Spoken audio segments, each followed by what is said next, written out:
સુરત અને વલસાડ બાદ નવસારી જિલ્લાના દરિયા કિનારે ન ધણિયાતી હાલતમાં ડ્રગ્સ મળી આવવાની ઘટનાને પગલે જિલ્લા તંત્ર દોડતું થઈ ગયું છે. સેન્ટ્રલ અને સ્ટેટ એજન્સીઓ પણ દક્ષિણ ગુજરાતના ડ્રગ્સની તપાસમાં જોતરાઈ ગઈ છે. 60 કિલો જેની કિંમત 30 કરોડ 7 લાખનું ડ્રગ્સ ઝડપાયું છે. ડ્રગ્સ મળવું અને એ પણ બિનવારસી હાલતમાં જે મોટા રેકેટની શંકા જન્માવે છે. નવસારીના ઇતિહાસમાં પ્રથમ વખત 30 કરોડ જેટલું મોટું ડ્રગ્સનું રેકેટ નવસારી જિલ્લા પોલીસના હાથે લાગ્યું છે. નવસારી જિલ્લાના જલાલપોર તાલુકાના ચાંગલી ફળિયાના દરિયા કિનારે 50 પેકેટ જેનું વજન કિલોગ્રામ અસીસ નામનું નાર્કોટિક્સ ડ્રગ્સ બિનવારસી હાલતમાં મળી આવ્યું હતું. અંદાજે 4 મહિનાથી વધુ સમયથી દરિયામાં પડ્યું હતું અને 5 લેયરમાં પેકિંગ કરીને દરિયામાં બિનવારસી હાલતમાં પડ્યું હતું, જે દરિયા કિનારે તણાઈ આવ્યું છે. પોલીસને પેટ્રોલિંગ દરમિયાન મળી આવતા ટીમો બનાવી તપાસ શરૂ કરી છે.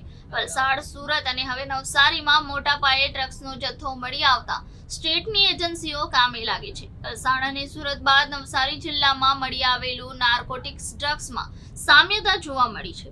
ડ્રગ્સ મળવાની ઘટનામાં બિનવારસી હોવાને કારણે પોલીસ દિશાવિહીન બની છે અને પેડલરો તથા સ્થાનિક માછીમારોના સહયોગથી દરિયાકાંઠા વિસ્તારમાં પેટ્રોલિંગ વધારીને તપાસ હાથ ધરી છે. ગઈકાલે નવસારી જિલ્લાની અંદર કોસ્ટલ પેટ્રોલિંગ દરમિયાન એલસીબી, એસઓજી, લોકલ પોલીસ અને એસઆરડીના જુદી જુદી ટીમ્સ દ્વારા ઉંજલ બીચના ચાંગલી ફલિયાથી ઉત્તર દિશાના તકરીબન 5 કિલોમીટરના પટ્ટાની અંદર 5 જુદી જુદી જગ્યાઓથી ટોટલ મિલાવીને 50 પેકેટ નાર્કોટિક ડ્રગ્સ બરામદ થયા છે.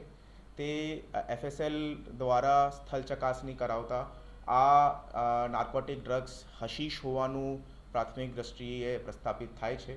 તમામ પેકેટ અંદાજિત 1200 ગ્રામના છે. તો ટોટલ સીઝર આ પેટ્રોલિંગ દરમિયાન 60 kgsનો થયો છે, જેની આંતરરાષ્ટ્રીય માર્કેટની અંદર અંદાજિત કિંમત 30 કરોડ રૂપિયા આંકી શકાય છે. આ તમામ પોલીસની પ્રક્રિયા આ કેસની અંદર અત્યારે હાલ ચાલુમાં છે અને એફઆઈઆર લેવાની કાર્યવાહી પોલીસે હાથ ધરાવી છે.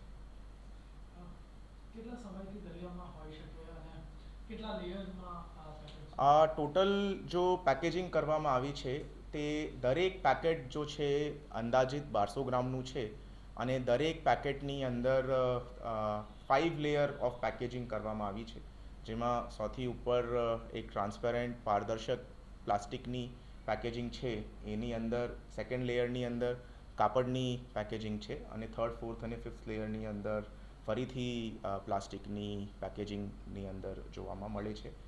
દરેક પેકેજની ઉપર ઉર્દૂ ભાષાની અંદર કંઈ લખેલું જણાઈ આવે છે, બટ અત્યારે આની source of this drugs is a matter of investigation અને તપાસની કર્યા પછી અમે એમનું પ્રસ્થાપિત કરી શકશું કે આ કયા એરિયાથી આવ્યા છે.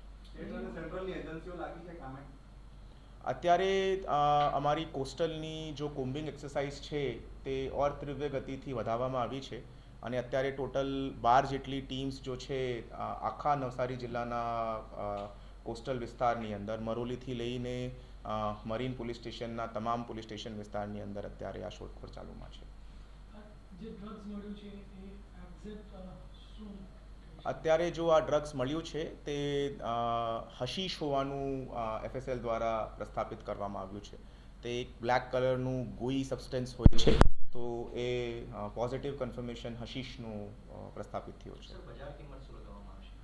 અંદાજિત આની જો ટોટલ સીઝરની અત્યાર સુધીની બજાર કિંમત 1 કરોડ જેટલી આંકી શકાય છે.